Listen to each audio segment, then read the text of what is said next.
Bonjour à tous et bienvenue sur la chaîne Monsieur Rabbit, j'espère que vous allez bien. Vous le savez, ici tous les jours je vous partage le meilleur de l'actu crypto, memecoin, NFT, jeux blockchain et airdrop dans un format qui dure un petit quart d'heure et c'est pas encore fait, pensez à vous abonner à la chaîne. D'ailleurs aujourd'hui, on parlera de campagne de play to airdrop côté gaming, de gros airdrop côté crypto, de memecoin, de résurrection de NFT, bref, plein de choses. Restez bien jusqu'au bout. Et avant toute chose, on démarre par un petit point, on va dire, du marché crypto. À l'instant où je tourne la vidéo, il est 15 h, donc les marchés US n'ont pas encore réouvert après le week-end.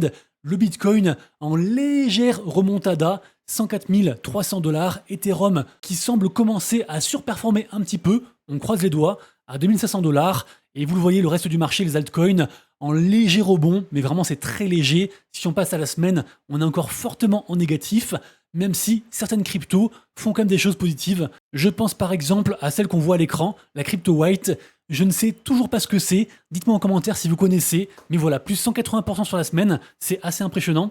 Également aussi, on a une crypto que j'aime bien et que j'ai dans mes bagues, c'est la crypto WMX côté gaming. Donc c'est un gros écosystème gaming, on va dire côté asiatique. C'est ceux qui sont derrière, entre autres, Mirfor, pour ceux qui se rappellent. Et donc WMX nous fait un petit plus 40% aujourd'hui. Donc ça, c'est plutôt cool. Et également aussi un meme coin que j'aime beaucoup, qui s'appelle le WEN. Je ne sais pas si vous connaissez. C'est un meme coin de la thématique des chats. Beaucoup de gens pensent que le précédent cycle, c'était la thématique des chiens, avec le Shiba, le Doge, etc. Et que ce cycle, ce sera les chats. Et en gros, le WEN, c'est un meme coin qui a été fait via en fait un poème du fondateur de Jupiter, le gros DEX, un des plus gros protocoles sur Solana. Et en gros, c'est un poème qui a été tokenisé et ça a donné donc ce même coin. J'aime bien. Et donc quasiment 20% aujourd'hui. Donc voilà, il se passe quand même des choses, mais actuellement, on va pas se mentir, plus personne ne comprend rien. Alors autant côté crypto, franchement, on a des news bullish, mais quasiment tout le temps. Encore aussi des très gros achats de plein de grosses boîtes, type Stratégie B, type aussi Metaplanet. Bref, c'est vraiment la folie côté crypto. Ce qui nous met dedans, en fait, c'est le contexte géopolitique et la macro côté finance, avec, en fait, c'est très simple. Là, un tweet de Trump nous expédie aux enfers, ou alors directement sur la Lune. Franchement, tout est possible. En fait, on n'y comprend plus rien parce que un coup, on nous dit que les tarifs douaniers, il y a des accords avec la Chine, avec l'Europe, etc. Après, finalement, c'est annulé. Après, finalement, il y a de nouveau un accord. Après, ça modifie. Franchement, on comprend rien. En plus, ajouté à ça, il y a quand même le contexte, on va dire, avec les guerres, tout ce qui est aussi, on va dire, inflation. D'ailleurs, cette semaine, grosse semaine, puisque beaucoup de chiffres qui tombent, notamment aussi côté US avec les chiffres de l'emploi. Ce soir, un discours de Jerome Powell, actuel directeur de la Fed, donc ceux qui s'occupent entre autres de gérer les taux directeurs. Et en fait, plus les taux sont bas, plus les gens en fait empruntent et vont après sur des marchés à risque comme les cryptos. Et ce week-end d'ailleurs, on a eu une grosse rumeur, peut-être, donc par rapport à la réunion de ce soir, qui est genre à 19 h ou 20 h, peut-être donc que Jérôme Powell va annoncer sa démission et que carrément aussi potentiellement teaser une baisse des taux. Et à ce moment-là, on part to the moon. En fait, tout est possible et à la fois rien n'est possible. Donc en plus quand même, on a aussi l'été qui arrive. En général, l'été c'est plus calme. Donc c'est quand même très compliqué à dire. Et sinon, prochaine réunion de la Fed le 18 juin. Et également aussi, on le rappelle, on arrive vers la fin de l'accord entre guillemets d'attente, donc de ces fameux tarifs douaniers, l'accord des 90 jours. Donc en fait, toujours pareil, en fait, à court terme, on ne sait pas où on va. Même la bourse, même la finance tradi perd complètement la tête, malgré par exemple les chiffres incroyables de Nvidia de semaine dernière. C'est un bordel. Par contre, je me répète, côté crypto, les news sont ultra bullish et à moyen et long terme, moi j'ai aucun doute qu'on vivra un magnifique bull run, un magnifique cycle. Après, je le rappelle aussi, je suis pas conseiller financier, je peux me tromper, et ça se trouve, j'ai un biais positif qui va m'emmener tout droit aux enfers, je vais perdre beaucoup d'argent. Donc voilà, chacun du coup fait ses propres recherches, évidemment, et dans tous les cas, je me répète aussi une nouvelle fois, mais cette semaine, grosse semaine, peut-être une des dernières plus grosses semaines avant l'été, avec aussi donc celle de dans 3 semaines, avec la fête, tout ça. Ensuite, je sais pas si vous vous rappelez, il y a environ 4 mois, j'ai fait une vidéo sur un projet Memecoin en pré-sale qui s'appelle le PP Mind, MindPP, et je vous avais dit que je vous dirais quand le token sort. Et bien le token sort demain, donc préparez-vous. Je rappelle ma stratégie, moi, dès que je rentre dans une pré-sale, je rentre au plus tôt possible quand c'est très risqué, mais aussi forcément beaucoup moins cher, puisque le prix augmente au fur et à mesure jusqu'à la fin des pré-sales. Et dès que le token sort, eh bien je vends une grosse majorité de mes tokens pour en fait me rembourser, voire aussi faire une plus-value. Donc là forcément du coup je serai en plus-value parce que le token en fait est listé bien au-delà du prix d'achat en pré-sale. J'espère que c'est votre cas à vous aussi. En tout cas, voilà, rendez-vous demain pour ce même coin Mind of PP, l'esprit du PP.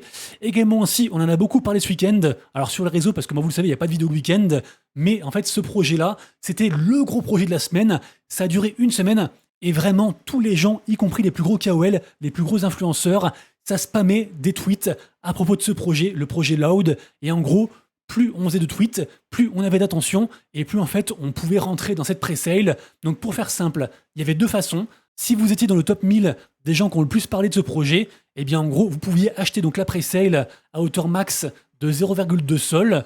Et si en fait vous étiez au moins enregistré via ce projet-ci par Kaito, dont je parle souvent, un projet, bref, je vais pas me répéter, j'en parle vraiment très très souvent de Kaito. Eh bien pour faire simple, si vous aviez au moins 10 smart followers sur Kaito, ça concerne je crois 25 000 wallets, vous pouviez rentrer dans la phase 2 de la pré-sale et donc acheter pour 0,05 sol de token. Au final, peu importe, phase 1 ou phase 2, tout le monde a fait x100, puisque le token est resté très longtemps aux alentours des 0,013, donc ça faisait un peu plus que x100. Là, on est à un peu moins de x100, peut-être x80, x90 par rapport à ce prix-là. Et même si, comme vous le voyez, le prix a beaucoup chuté, là, on est sur market cap à 7,7 millions. C'est beaucoup moins que ce que les gens pensaient. N'empêche qu'on reste sur à environ x100, plus ou moins, suivant quand on a vendu. Et donc, assez incroyable quand même de voir que on peut encore faire des x100 côté crypto.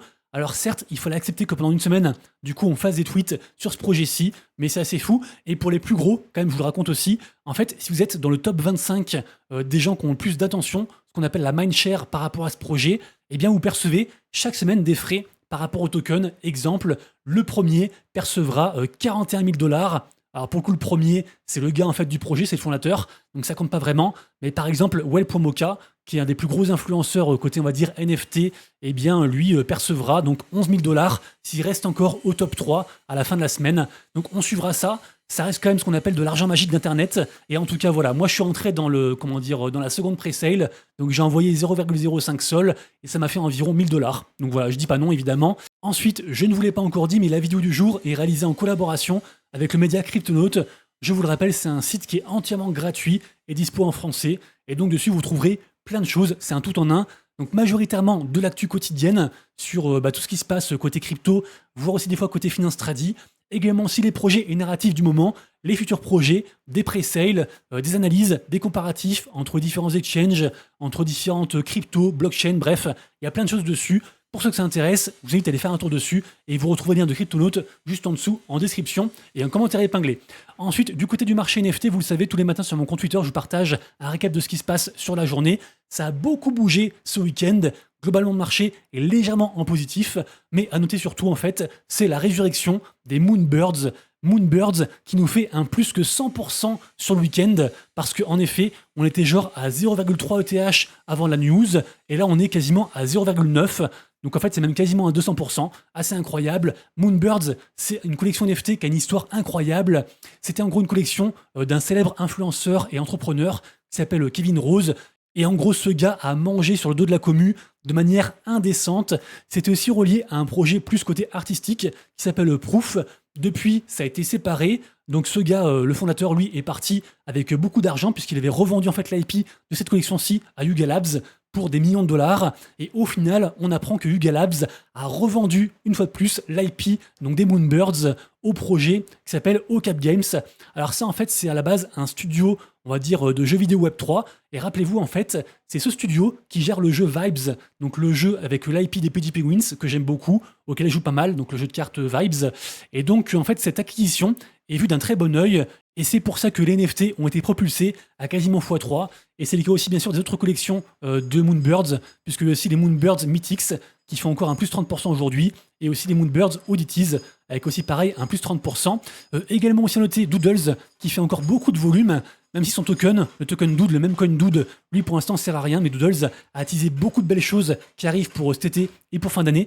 D'ailleurs, pareil aussi côté Petit Penguins, ils ont teasé beaucoup de choses. Donc vraiment, je me répète, mais l'odeur, la bonne odeur des NFT revient sur le devant de la scène. On verra si ça continue, mais franchement, ça fait du bien.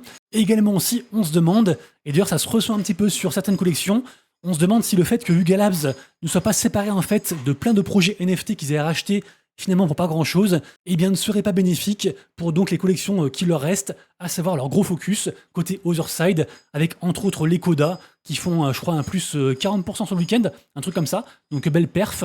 Peut-être aussi pour donc la collecte principale, les Bored Ape, qui a toujours un floor price assez élevé à 13,3 ETH, donc beaucoup d'argent.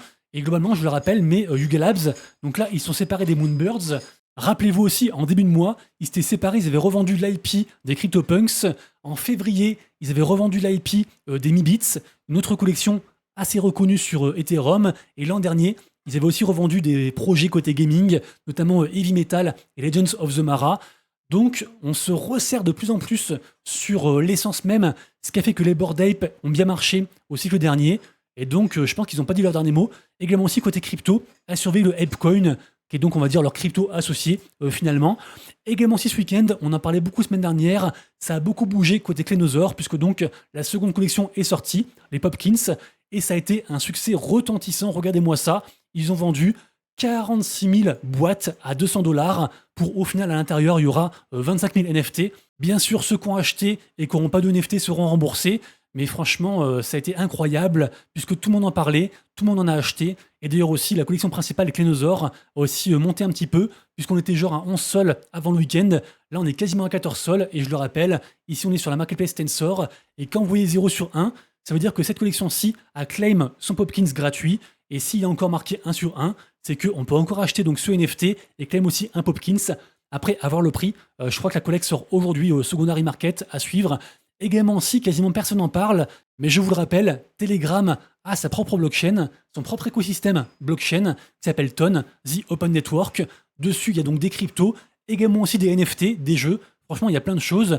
Alors, il y a toujours deux choses qui sont, on va dire, intemporelles et qui marchent toujours. C'est à la fois les pseudo-télégrammes et à la fois aussi les numéros de téléphone, puisque grâce à un numéro de téléphone NFT, on peut se connecter à Telegram de manière anonyme et sans avoir besoin d'un téléphone.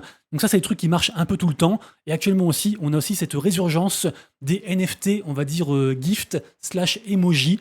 Exemple, avec la collection Plush PP.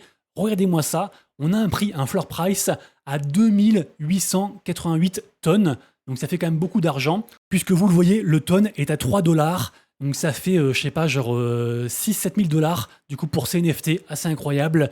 Je le répète, mais même sur les petits écosystèmes, il y a des choses à faire. Et en plus, Telegram, on en parle de plus en plus, parce qu'il y aurait soi-disant des accords entre Telegram et aussi X, Twitter, avec Elon Musk, pour carrément aussi intégrer Grok, donc l'AI Twitter, à Telegram. Dans tous les cas, on avait aussi la grosse tendance des tap to earn sur Telegram. Moi, je pense que Telegram pourrait sortir une dinguerie. Alors, est-ce que ce sera l'évolution des tap to earn, donc côté gaming? Est-ce que ce sera en lien avec Twitter et la X-Money? J'en sais rien, mais Telegram et la crypto, ça reste des trucs à surveiller impérativement. Ensuite, sale histoire, puisqu'en effet, on a l'artiste Dailymotion, un gros artiste assez reconnu, notamment sur l'écosystème Base, qui a vendu donc, un bloc de 4 NFT, de 4 collections, si on peut dire, 4 œuvres, qui s'intitule Day and Night, donc sous forme de vente aux enchères. D'ailleurs, on voit sur la sphère de Las Vegas une de ces œuvres. Et donc, ça a été vendu pour quasiment 90 000 $, donc incroyable. Sauf que, erreur par rapport au contrat, et au final, donc l'argent est bloqué pour toute la vie, en fait, indéfiniment sur un contrat, et donc il touchera jamais cet argent. En tout cas, pour ce coup-là, je pense en vrai qu'il n'est pas à plaindre. Ensuite, côté gaming, on commence, comme d'hab, avec l'hécatombe qui continue. Cette fois-ci, donc, de nouveaux projets qui meurent cette semaine. Donc, le projet Planet Mojo, que j'aimais bien. C'est un auto chess un peu en mode Teamfight Tactics, qui est le second gros jeu de League of Legends, pour ceux qui connaissent. Bref, Planet Mojo, ça se termine donc le 1er juillet. Et second jeu, c'est le jeu Chain Colosseum, donc sur la blockchain Oasis, dont quasiment personne parle. Même si pourtant, c'est une blockchain dédiée au gaming, avec beaucoup de gros noms derrière, notamment en tant que validateur. Je pense par exemple à Ubisoft, ou encore à Come2Us, ou encore Square Enix. Bref, peu importe, pour l'instant, Oasis, tout le monde s'en fout. Et Chain Colosseum, c'est terminouche. Ensuite, j'ai réagi à une trend sur Twitter de gens qui partagent une image d'un jeu vidéo avec la phrase « I learned to trade here ». Donc j'ai appris à trader grâce à ça, ici. Moi, j'ai partagé Dofus, et c'est vrai que je remarque, il y a beaucoup de gens dans la crypto, beaucoup de gens en fait qui sont, entre guillemets, qui se débrouillent sur le côté économique de la crypto, et qui, à la base, ont un gros passé de gamers sur des jeux, on va dire, à tendance économique. Je pense par exemple à Dofus, évidemment. Dofus, ça m'a appris en fait les scams, ça m'a appris à éviter du coup les pièges, Ça m'a appris aussi la valeur de certaines choses par rapport aussi au temps qu'on y passe. Bref, Dofus fait partie de mon histoire et j'ai appris tellement de choses et je pense que je serais un mec différent dans la crypto si j'avais pas joué à ce jeu. Donc je sais pas si pour vous c'est pareil. Est-ce qu'il y a un jeu qui vraiment vous a appris un petit peu les bases, on va dire, de l'économie? On dit souvent en fait que les jeux vidéo ça abrutit, mais au final moi je pense que c'est comme tout, il y a à boire et à manger et on peut vraiment retirer des choses très positives des jeux vidéo. Et donc voilà, c'était un petit bout de mon histoire que je vous partage par rapport à cette trend. Ensuite, actuellement, on a, on va dire, deux grosses campagnes de Play to Airdrop qui cartonnent. C'est d'une part celle de Maple Story, dont j'ai parlé, je crois, la semaine dernière et aussi la semaine d'avant, parce que bah, c'était quand ça sortait. Également aussi, c'est le jeu On-Chain Heroes, dont j'ai aussi parlé la semaine dernière, donc sur Abstract. Et là, c'est en train de faire un carton. Les gens dépensent sans compter. J'ai vu plusieurs baleines cramer en fait via un système de gacha plusieurs dizaines de milliers de dollars. Et donc, vraiment, c'est assez fou. Et je rappelle que pour jouer à ce RPG pixelisé sur Abstract, il faut au moins avoir un héros. Et les héros coûtent actuellement 0,28 ETH. Donc voilà, pour ceux que ça intéresse, renseignez-vous. Mais ça fait un carton plein actuellement. Également aussi sur Abstract, cette semaine va commencer une sorte de gros tournoi en fait de poker sur plusieurs jours, voire plusieurs semaines, en partenariat avec le projet Sugarton, dont j'ai parlé régulièrement. D'ailleurs, ils ont des NFT qui sont très peu chers actuellement, je crois. Des NFT un petit peu en mode pass / combat XP, un truc un peu évolutif. Et ça coûte genre 0,04 ETH, quelque chose comme ça. Renseignez-vous. Mais voilà, en tout cas, si vous aimez le poker, il va y avoir donc les World Series of Abstract. Plein de tournois de poker de partout, affaire à suivre. Également aussi commence aujourd'hui une campagne gratuite. Alors c'est en early access et on va dire de manière fermée. J'en parle quand même parce qu'en fait j'ai pu offrir pas mal d'accès à ma commu, environ une dizaine, et donc les gens qui sont sélectionnés, à savoir seulement 3000 personnes, vont pouvoir donc concourir ensemble pour se disputer un cash prize total de 160 000 dollars de récompense. Donc plutôt chouette. Je le rappelle, moi j'ai offert mes spots dans mon Discord, il est gratuit, il est ouvert à tout le monde, et donc rejoignez-le. Et quand j'ai la chance de partager certains bons plans comme ça, via différents partenariats ou non, eh bien je les partage avec plaisir. Et si jamais les infos que je partage quotidiennement, ainsi que donc ce genre de giveaway, peuvent vous faire croquer, eh ben je suis plus heureux. Et enfin pour terminer, je sais pas si vous vous rappelez, on avait une grosse tendance de ce qu'on va appeler vulgairement les Ponzi gaming. En gros, ça a commencé avec le jeu Bitcoin sur Abstract, donc un jeu où en gros ça imite les mécanismes de minage de Bitcoin. Et ce projet a tellement cartonné qu'en gros il y a eu 1 milliard de forks sur quasiment toutes les blockchains, tous les écosystèmes. Donc sur aussi Ethereum, sur Base, vraiment de partout, sur Ronin aussi. D'ailleurs, on a aussi eu dernièrement un fork sur Sophon, une blockchain qui est sortie il y a 3-4 jours. Au final, on a pu faire un x3 par rapport à la pre-sale et le projet est déjà mort. Donc je le rappelle, ce genre de projet en fait, ce genre de projet Ponzi, la durée de vie est comptée dès que le jeu sort. Et donc, en général, il faut pouvoir en fait se rembourser et faire de l'argent le plus rapidement possible. En tout cas, il semblerait que cette tendance donc de Ponzi gaming soit sur le point de s'essouffler, puisqu'en effet, même Ronin, donc le projet, on va dire, équivalent sur Ronin, un truc qui avait vraiment explosé, est en train de mourir à petit feu, et le token est retourné un petit peu aux enfers, avec un prix à 0,003 dollars et une market cap très petite à peine 3,6 millions. Et ce projet Ronin a quand même duré plus de 1 mois. Donc pendant 1 mois, il a régalé les gens qui étaient dessus, surtout bien sûr ceux qui étaient early dessus. Et donc franchement, c'était une belle aventure. Moi, du coup, je l'ai fade, je passais à côté, mais bravo à ceux qui étaient dessus. Et par contre, moi, je maintiens que le projet Bitcoin, donc le précurseur, serait sur le point de revenir sur le devant de la scène, puisque je me rappelle en fait d'une interview de Lucas, donc le CEO de Abstract, la blockchain Abstract et aussi des petits Pigwins, qui avait annoncé que le projet Bitcoin serait bien plus qu'un Ponzi. Ce serait aussi, entre guillemets, vraiment une réplique du minage de Bitcoin à part entière, avec les halvings, etc. Et donc finalement, comment dire, une sorte de réserve de valeur côté Abstract, et aussi à terme, ça deviendrait aussi un launchpad où le big serait utilisé pour donc lancer des tokens et avoir différents airdrops. Et ça fait plaisir puisque hier, en fait, j'ai fait un tweet qui est passé complètement inaperçu, 0 like, à peine 400 vues, et j'ai dit en gros que j'avais racheté encore un bon bag de big, parce qu'en fait, ça fait quasiment 15 jours que le fondateur de Bitcoin était absent, et donc on se demandait ce qui se passait, et moi j'ai dit voilà, j'ai acheté du big avant donc la résurrection de Satoshi Bigmoto, donc son pseudo, et miracle en fait ce matin, donc comme quoi j'ai eu le nez, bien sûr il y a beaucoup de chance évidemment, le projet aurait pu déjà mourir. N'empêche que ce matin, donc le fondateur est réapparu en expliquant qu'il y a eu beaucoup de soucis par rapport à la migration, des termes assez techniques par rapport au projet. Toujours est-il que donc Satoshi Bigmoto continue à travailler donc sur le projet Bitcoin et je pense que l'avenir est plutôt positif parce que vraiment, je me répète, mais ce projet a carrément lancé une tendance. C'est vraiment un projet innovant, à la fois très simple, à la fois aussi avec du rendement. Et franchement, moi, je suis très bullish dessus. Et donc voilà, j'ai acheté hier quasiment au bottom à genre 0,67, je crois, un truc comme ça. Et donc ce matin, on était à 0,90, donc un plus quasiment 30-35%. Donc plutôt content. Et donc voilà, je vous invite à faire vos recherches bien sûr sur ce projet. Et moi, je crois très fort au token Big. Après, je vous rassure, mais je crois en beaucoup de tokens. Et beaucoup de tokens auxquels j'ai cru sont morts à l'heure actuelle. Donc faites bien vos recherches, évidemment. Je ne suis pas conseiller financier. On arrive à la fin de la vidéo. J'espère que ça vous a plu et que je vous ai apporté un petit peu de valeur. J'espère aussi que c'était assez clair, que c'était pas trop brouillon et que j'ai réussi à articuler. Si vous avez aimé, pensez à soutenir en likant, partageant, en vous abonnant et en commentant les vidéos. Merci à tous. Je vous souhaite une très bonne journée. Soyez forts pour ce soir, avec donc le discours de Jérôme Powell, comme je disais. Et donc, on fait le point, nous, ensemble, dès demain, comme tous les jours. Et d'ici là, prenez soin de vous, de vos proches et de vos wallets. C'était Monsieur Rabbit. Ciao.